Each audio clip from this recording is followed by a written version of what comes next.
Macam ni punya reban kereta pun ada. Apa yang rebannya? Okey je. Mana ada orang pakai kereta macam ni, Maira? Ada okey. Kau tengok ni punya kotor tengok.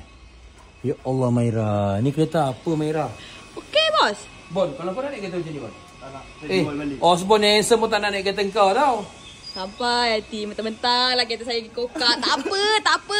Lain kali nanti saya dah jumpa sponsor letak kapet. Bos tahulah masa tu. Wah.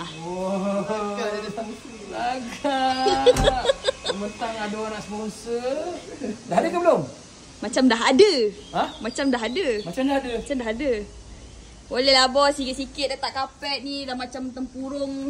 Tempurung apa? Tempurung apa? Kereta apa beli kereta macam ni, Maira? Cik komplain aja. Komplain lah. Kau tu perempuan, mana boleh pakai kereta macam ni? Boleh, orang kata okey je saya pakai kereta macam ni. Siapa kata okey? Dia orang lah. Tak ada pun. Alah hai. Nanti malam aku nak pinjam. Aku nak ajak pergi lumba. Tak ada.